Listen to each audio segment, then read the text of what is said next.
18 साल हो गए हैं। मैं पहले डॉक्टर था। मेडिकल प्रैक्टिस के 17 साल के एक्सपीरियंसेस के बाद कई मेडिकल नेग्लिजेंस केसेस लोगों में मैंने सुना, देखा, खुद के साथ भी एक्सपीरियंस किया, और मुझे तब ऐसा एहसास हुआ कि ये ज़रूरी है मेरे डॉक्टरों के लिए, क्योंकि घबरा के तो कोई प्रैक्टिस नहीं कर सकता, ट्रीटमेंट नहीं दे सकता। एंड सुप्रीम कोर्ट ने भी कई जजमेंट में कहा है कि with travelling hand doctor can not do a practice.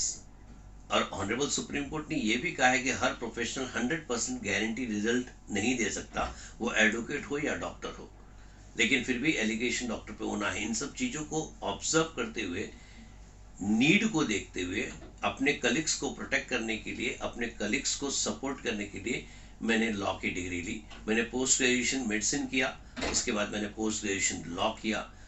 और मेरी जर्नी तो एजुकेशन में काफ़ी रही। मैंने मेडिटेशन पे भी पीएचडी किया हूँ, फिलॉसफी में पोस्ट ग्रेजुएशन किया हूँ, साइकोलॉजी में पोस्ट ग्रेजुएशन किया हूँ।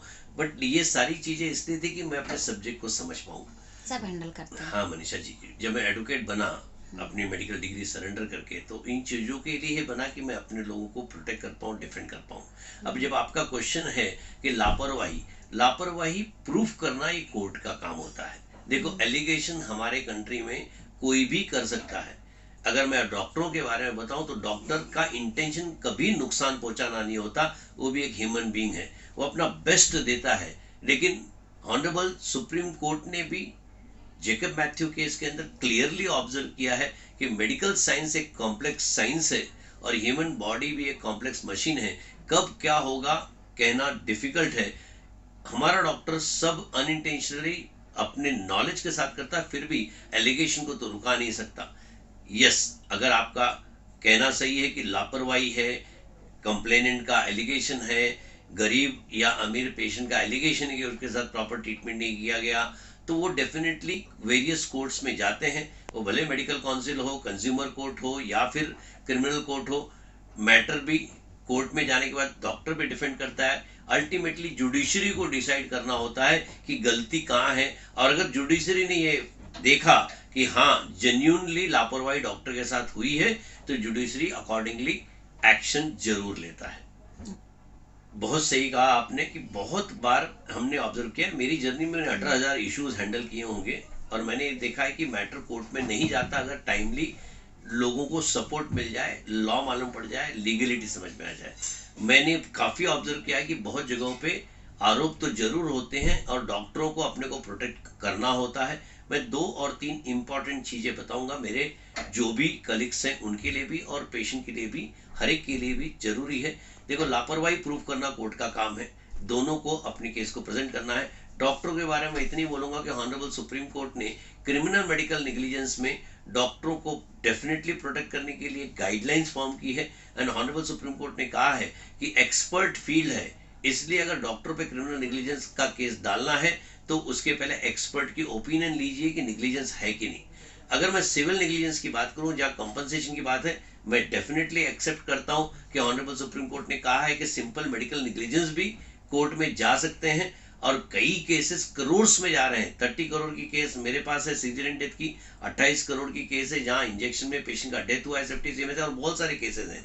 मैंने ये ऑब्जर्व किया है कि कोर्ट में जाने के बाद ये कोर्ट का डिस्क्रिशनरी रहता है on the evidence to decide. लेकिन मैं डॉक्टरों को प्रोटेक्ट करने के लिए हमेशा एडवाइस करूंगा कि उन्होंने प्रोफेशनल इंडेमनिटी पॉलिसी जरूर निकालना, क्योंकि government insurance company, private insurance company इसको ऑफर करती हैं, और हॉस्पिटल है तो एरोनोवेशन पॉलिसी। मैं रिकमेंड करता हूं कि doctors risk medico legal services एक ऑर्गेनाइजेशन है जहां मैं जुड़ा हूं, वो आपको सारा प्रोटेक्शन देते हैं। आप doctors.com पे जाओगे तो आपको ऐसी पॉलिसीज मिल जाएगी जो कस्टमाइज्ड है, जिसके अंदर सारी चीजें कवर की है, लेटेस्ट टेक्नोलॉजी भी कवर की है। लेटेस्ट टेक्नोलॉजी मतलब टेली कंसल्टेशन, रोबोटिक सर्जरी या फिर कॉस्मेटिक, सब कुछ कवर्ड है। मैं डॉक्टरों को रिकमेंड करूंगा कि doctors.com पे जाके ऐसी चीज़ों को आप अपने आप को प्रोटेक्शन के लिए लीजिए। और मेडिकल काउंसिल के लिए भी मैं यही रिकमेंड करूंगा कि वो लोग भी आपके मेडिकल रिकॉर्ड पे ही ड्यूटी करते हैं। तो मैं डॉक्टर को बोलूंगा कि मेडिकल रिकॉर्ड अच्छे से मेंटेन कीजिए।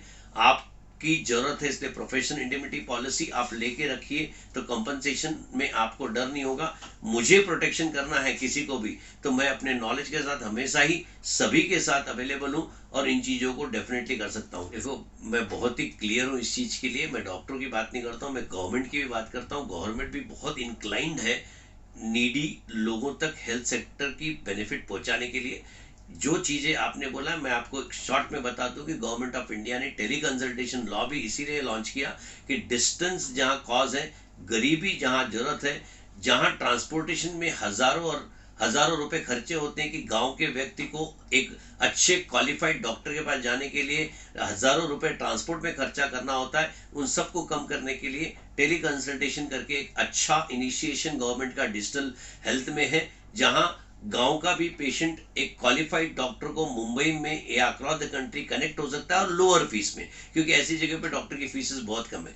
मैं अपने को डेफिनेटली डॉक्टर को बोलता हूं कि आपका ओथ, आपकी जो शपथ है, कसम है, जो आपने क्वालिफिकेशन लेने के टाइम ली है, उसमें बहुत क्लियरली आपने उस टाइम पे ओथ ली है कि आप पुअर पेशेंट को, गरीब पेशेंट को हमेशा अपने नॉलेज के साथ अवेलेबल रहोगे। जहां पैसे की कमतरता है वहां भी आपका नॉलेज कहीं ब्लॉकेज नहीं आएगा। तो मैं कहूंगा कि चूंकि ऐसा आपका मेडिकल ओथ है, तो आपने उस चीज को फॉलो करना है। जहां गरीब पुअर पेशेंट आपके पास आते हैं, तो पैसे के लिए आप उनका ट्रीटमेंट मत रोकिए, क्योंकि जस्टिस नेचुरल अवेलेबल है। आप अच्छा काम करोगे तो आपके साथ अच्छा होना ही है। हेल्थ सभी के लिए गारंटेड है, गवर्नमेंट हॉस्पिटल से या प्राइवेट हो। मैं सभी से रिक्वेस्ट करूंगा कि अपने नॉलेज का, जब उसका कोई खर्चा नहीं है, तो आप गरीब या अमीर न देके अपने नॉलेज को लोगों तक पहुंचाएं और उनका भला करें। मैं दोनों लोगों को कहूंगा, जहां बच्चे हैं, उनके पेरेंट हैं, उनको भी कहूंगा कि आप विजिलेंट रहिए। जितना हाइजीनिक सिनारियो सिचुएशन क्रिएट कर सकते हो उसको देखिए। जहां मेडिसिन की जरूरत नहीं पड़े, आप प्रिवेंशन कर सकते हो, उस पर फोकस कीजिए। जब मेडिसिन की जरूरत हो तो डेफिनेटली नज़दीक पास के डॉक्टरों को कंसल्ट कीजिए। मैं डॉक्टरों को भी कहूँगा कि बच्चे हमारे फ्यूचर हैं, बच्चे हमारी लाइफ है, बच्चे इनोसेंट हैं। इनको अगर ट्रीट करने का आपको मौका मिल रहा है, तो आप भी अपने नॉलेज के साथ इनके लिए रहिए।